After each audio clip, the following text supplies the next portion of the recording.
All right, welcome back to the Sweeterman podcast. This is a segment called Millennial Minds. Just a little background story. If you guys don't remember for our last ones, this is more of like personal topics and more like serious topics I like to do. We always joke on the previous podcasts, like the main episodes, but here we like to get into like a little more serious talk. So. We got me, Will, as you know. Got my boy here on the left, T. Got JoJo helping us on the keys, and we want to talk about today cultural diversity. And we always go through it every single day, and people don't. I mean, at least our generation, how we deal with cultural diversity. So I did a little independent research, and I was going through this TED talk, and there's one guy from I think he was from Normandy or something. He was saying that right now people have 7,000 different languages and dialects, but the way how we're projecting, he's saying that in the next 100 years that the 7,000 languages are going to decrease, and he's saying that how our culture is today, our society as a whole, because we're so privy to having everything in the palm of our hands and we're so fast and finding out things and stuff that we're going to pretty much conform into we're going to digress into one familiarity of language. So the 7,000 he said it was going to go down to 4,000, and then so on and so forth. So we're all at the way we're going. He's saying that we're going to possibly have just one overall language. Yeah, it's no different diverse background. Everyone's just gonna go. Everybody, exactly. Because if you notice, we're as at least America, everyone's everyone has different backgrounds, and we're supposed to be the community that accepts everybody. Exactly. And then on All Springs, there's multi-race babies now. Mm-hmm. Different. Everyone's oh, I'm quarter this, a quarter that. So at that point, if you notice, if we're doing that. That we're all going to just have one uniform language, because or you go talk 4 or 5 different languages. I mean, shouts to everybody who does it, but are we going to all have to be well versed in all languages, or we're going to have to just go on one and just keep it as one? So that's what he was saying. I don't know if I'm gonna be alive for that to see all that, but I mean, I can see it being a thing considering how social media is and how we take that in. So, and also a quick thing, culture. Example or a definition of it is it's a system of behavior that helps us act in an accepted or familiar way. So we have a safe bubble, we just do something every day, we know how to do it, we're comfortable doing it, and we just go by our day every single day. So that's pretty much our culture and what we put ourselves in. So from that, do you guys or do you T have a systematic thing pretty much every single day, or does your day sporadic?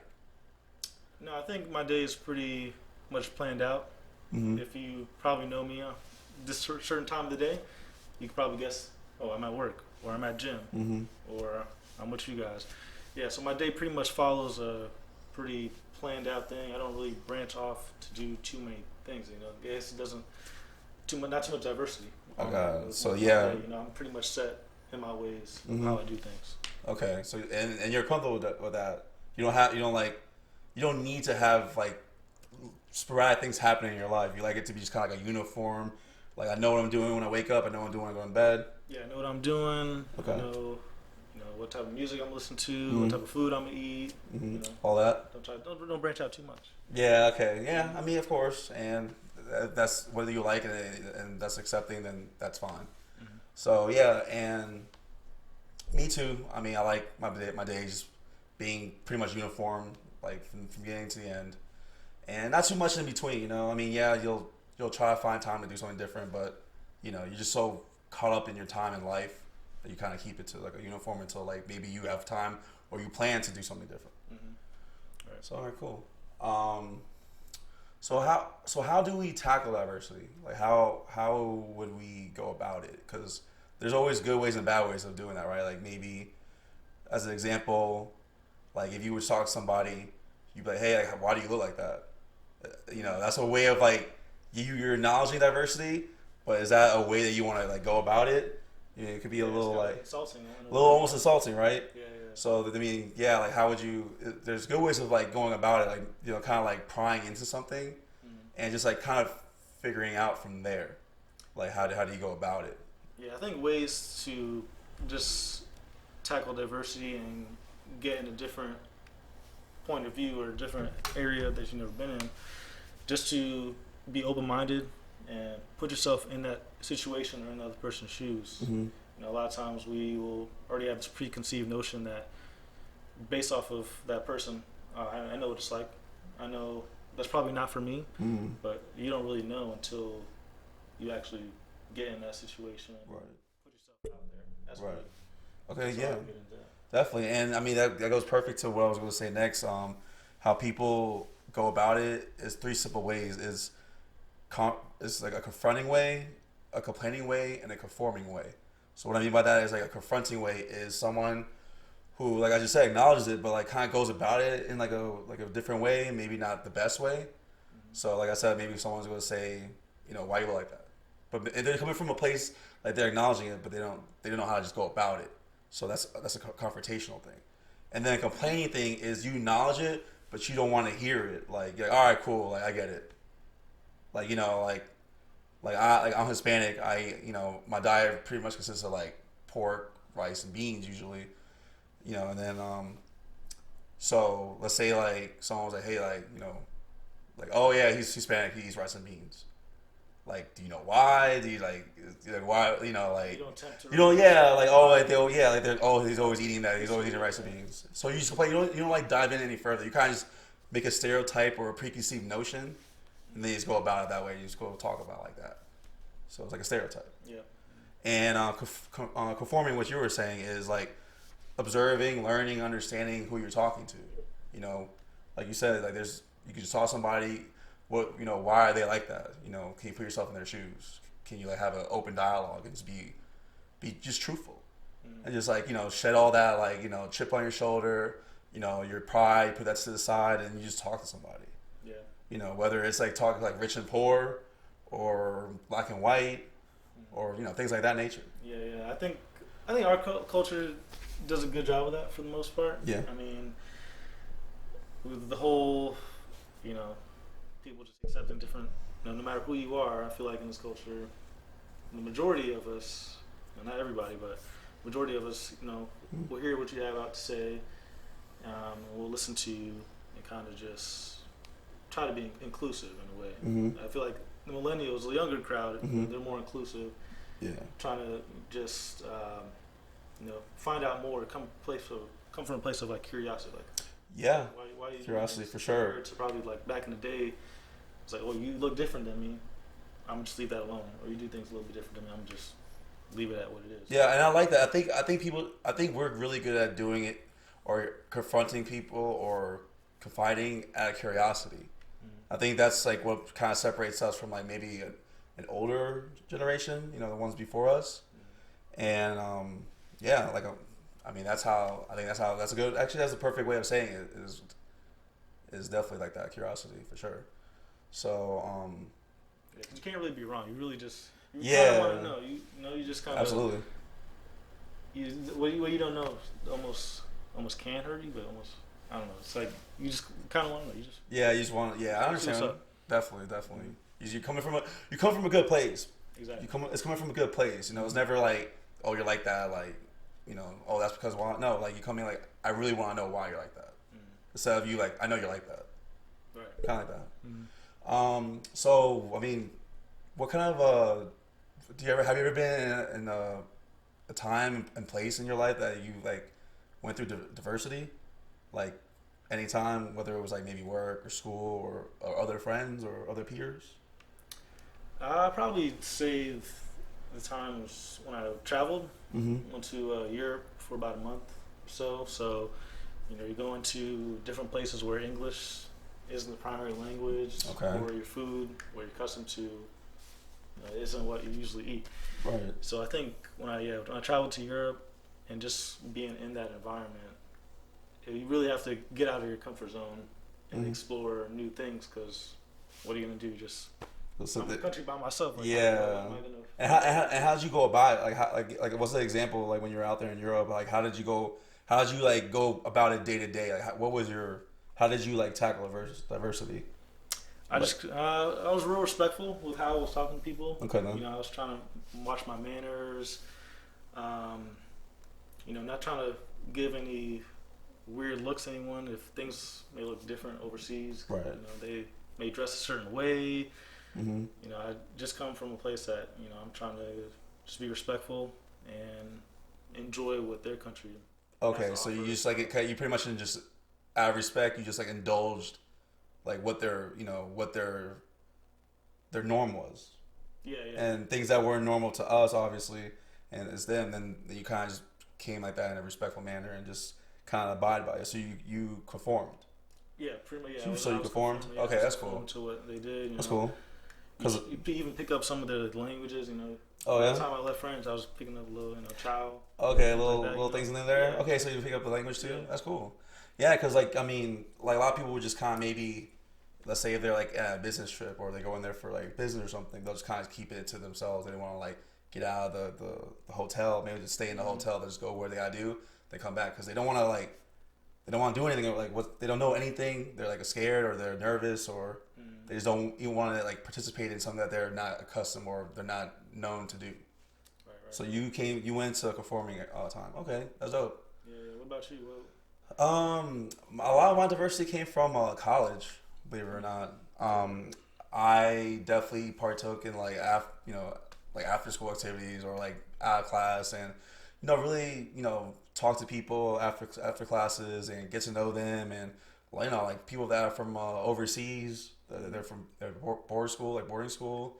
I met like a lot of Russian people, and I had no idea like what Russians were until like till college came about, and had talk about their where they come from, why they're here, and they're pretty respectful people. Like they're here to like kind of just like soak up the land and kind of just like take everything in for what it is.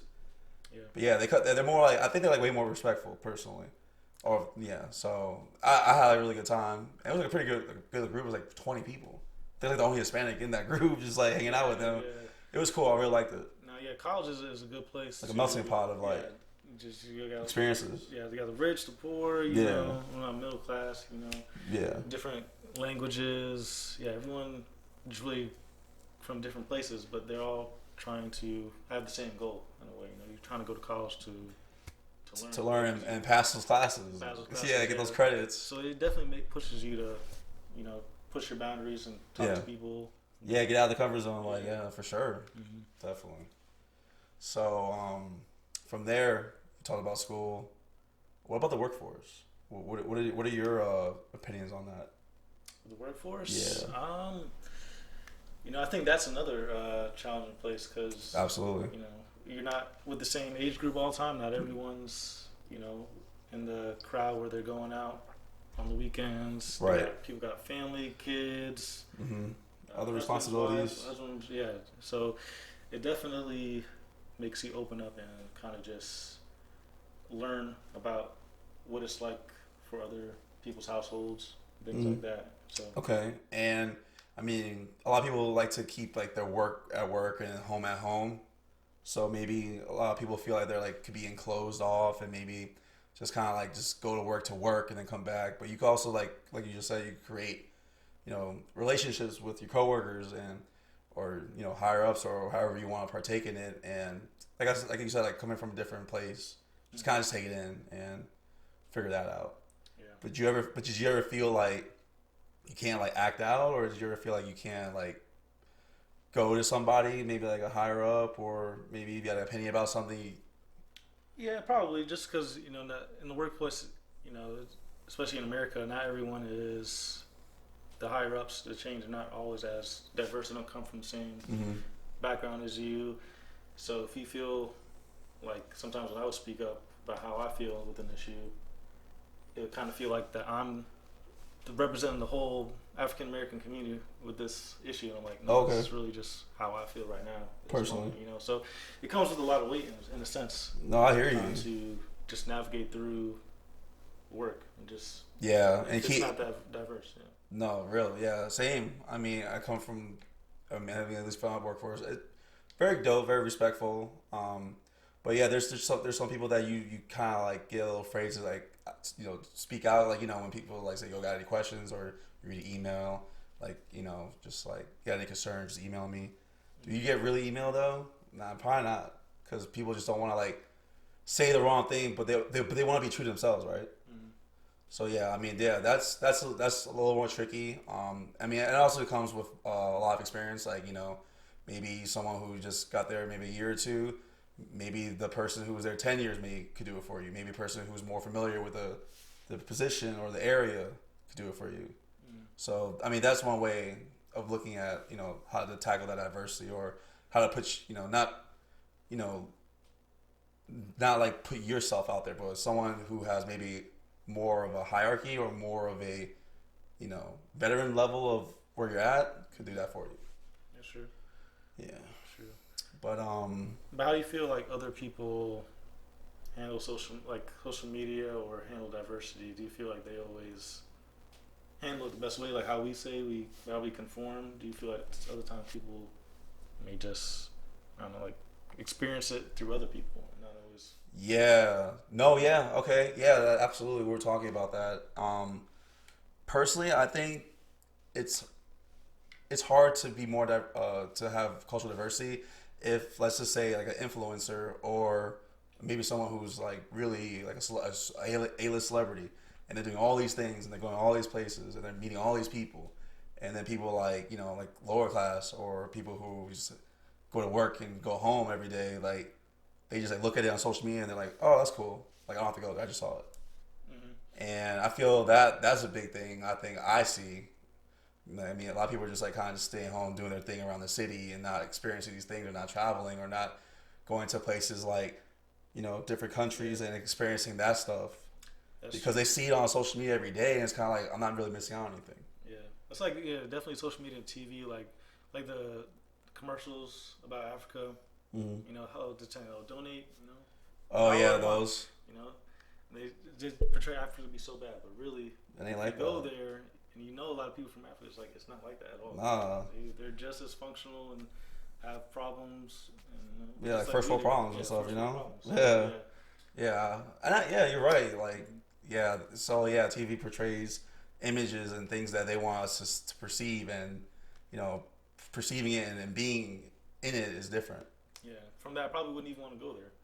Just looking I don't want to go there. Or people could do that. Like I don't know how I feel if I like have to like put myself in like poverty, like just being in poverty, and I'm not used to or not accustomed, or I know how to move or I know how to act, but like you said, like if you go there, like it's not like that. Yeah, it's the same way too. Yeah, with social media, it's kind of like when people travel, you kind of feel like you experience it. But like in a first world, like a first person view. Yeah.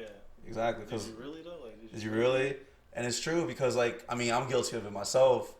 When I go to different places like LA or a place I've never been to before, like the first thing I do I walk out, take my phone out. But am I really like experiencing it for myself? Am I really like indulging in this diversity that I haven't been in, or am I just doing it for the gram? Or am I just doing it for pics, or am I just showing off, or am I doing it for my audiences? Like I'll do it for myself. And I feel like that's what we're like kind of like struggling with, or me personally, I think that's our society, or us millennials are kind of struggling with that. Yeah, I think because the basis of travel is to just experience other countries, but it's kind of like now we're just doing it just to show off. Just show off, like I was here. Hey, here's the Eiffel Tower. Here's the Eiffel Tower. Here I am posing next to it. But what did you learn? How'd you feel about this? Yeah, exactly. How'd you get there? Yeah. How'd you even get there? Like I don't know where the Eiffel Tower is. I know it's the pair, but I'm saying like where and like how, train, bus, donkey. I don't know, but anyway, but yeah. So we were discussing about this thing we saw on social media recently about what in Portland. Oh yeah. So just going back to like diversity, like in the workplace.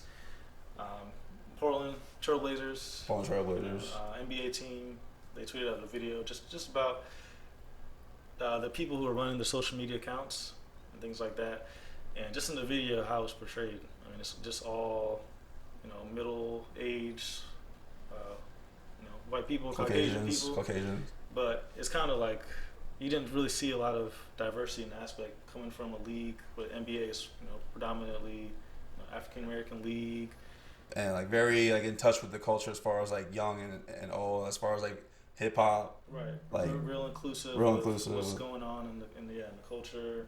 Not saying those people who are running the accounts don't have their ear to the street. Right, ear to the street. Yeah. But it goes back to ideas of when you have different people from different backgrounds can push the agenda forward in different ways that probably they can't, because they're always used to how they move.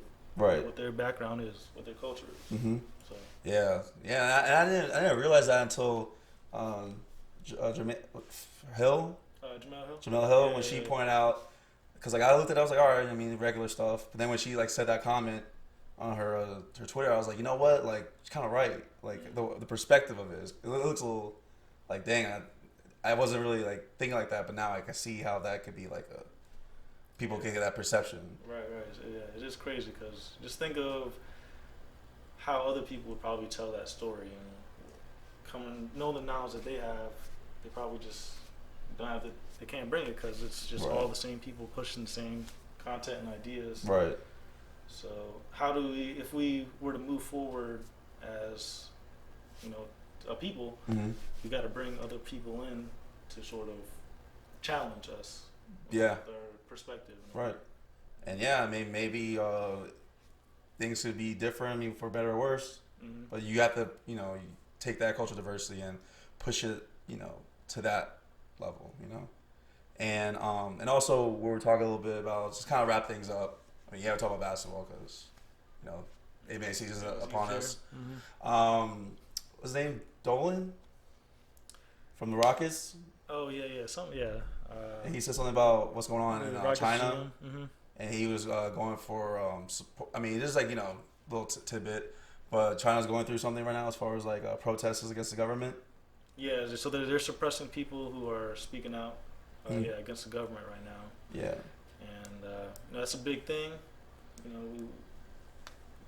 We're in this age now where it's so easy to express yourself. And and like tweeting is instant messaging. It's just like it's there, and like you if you don't realize, like it's in the world, like it's everywhere now.